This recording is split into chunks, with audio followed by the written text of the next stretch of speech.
नमस्कार दोस्तों।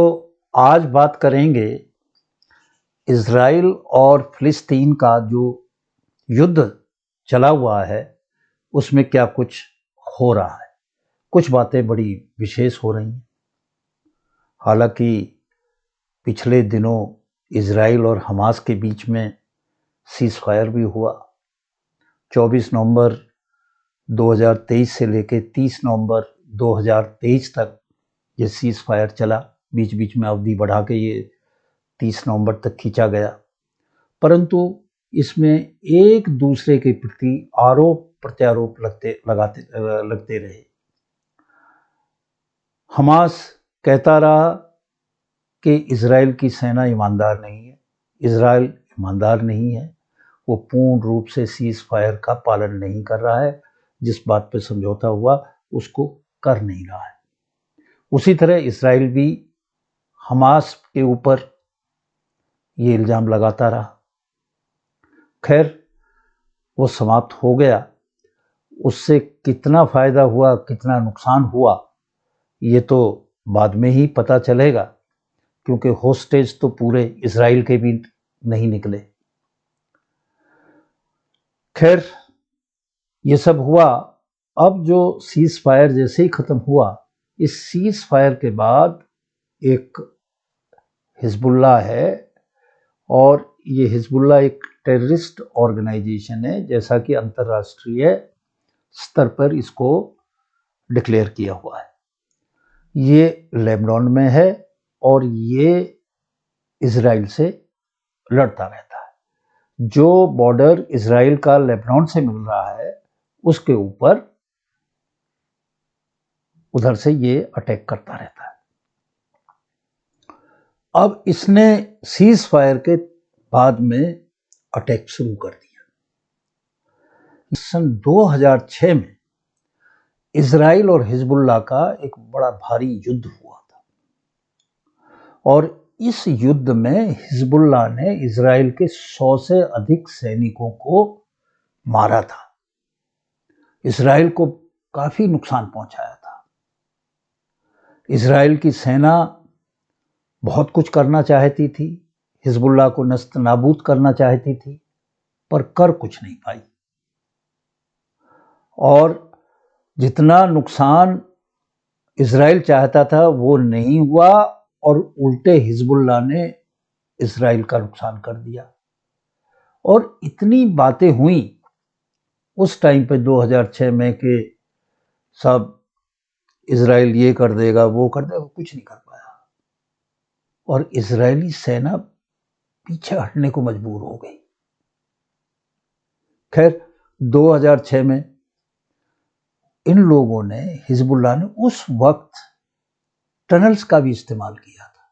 जो आज हम टनल की बात कर रहे हैं कि गाजा में 500 किलोमीटर टनल्स बनाए हमास ने, तो 2006 में हिजबुल्लाह भी बना के बैठा हुआ था और उनके जरिए लड़ाई लड़ रहा था। उनके जरिए इज़राइल के दांत खट्टे कर रहा था। इज़राइल की सेना को तो ये माना जाता था, ये भ्रम था कि भाई इज़राइल तो कभी हारता नहीं, पर हिजबुल्लाह ने इज़राइल को हराया था। हालांकि जब युद्ध समाप्त हुआ तो एक दूसरे के ऊपर एक दूसरे क्लेम कर रहे थे। हिजबुल्लाह कह रहा था कि इस लड़ाई में मेरी जीत हुई, इज़राइल कह रहा था इस लड़ाई में मेरी जीत हुई। पर वास्तविकता ये थी कि इज़राइल को भारी नुकसान हुआ था और इज़राइल की सेनाएं पीछे हटी थी। तो ये सब चलता रहा। आज की स्थिति हिजबुल्लाह की और भी मजबूत है।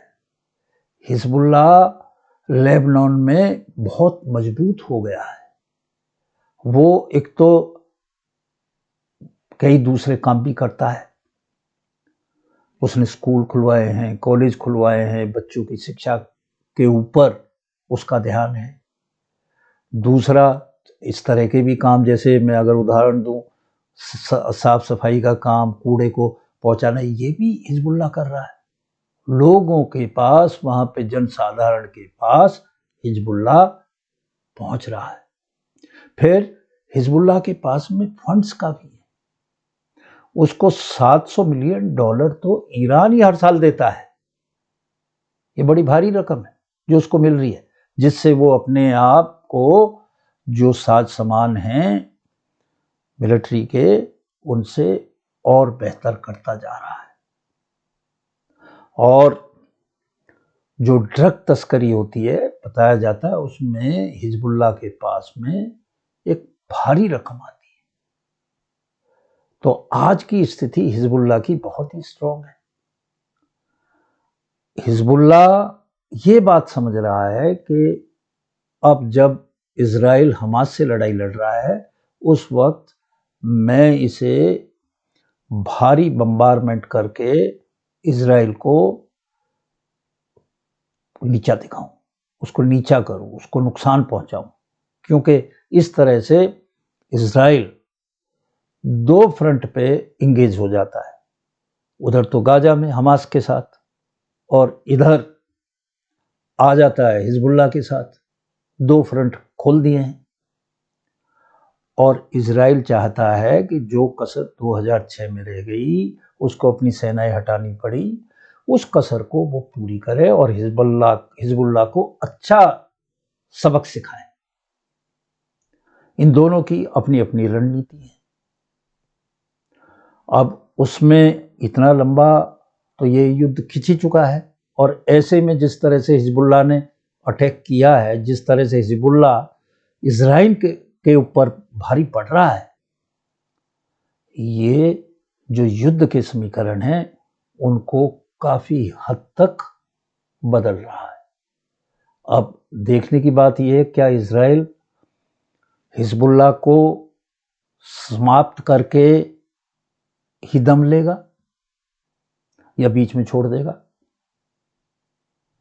इजराइल के पास कितनी शक्ति है, हालांकि उसको बहुत देशों का समर्थन है, पर हिजबुल्लाह को भी समर्थन तो है। अब उसमें कितने दिन चलते हैं और कितना नुकसान करते हैं और कब ये बंद होगा, ये सब बातें ये, पर आज के हालात ये हैं कि हिजबुल्लाह अच्छी तरह से भारी पड़ रहा है इजराइल के पास। इजराइल के लिए एक बहुत बड़ी मुसीबत बन के हिजबुल्लाह उभरा है। आगे देखें क्या होता है। आज मेरी वीडियो यहाँ तक। मैं आपसे फिर विनती करता हूँ कि आप मेरी वीडियो को लाइक करें, चैनल को सब्सक्राइब करें और इसी तरह देखते रहें। आपका बहुत बहुत धन्यवाद। नमस्कार। जय हिंद, जय भारत।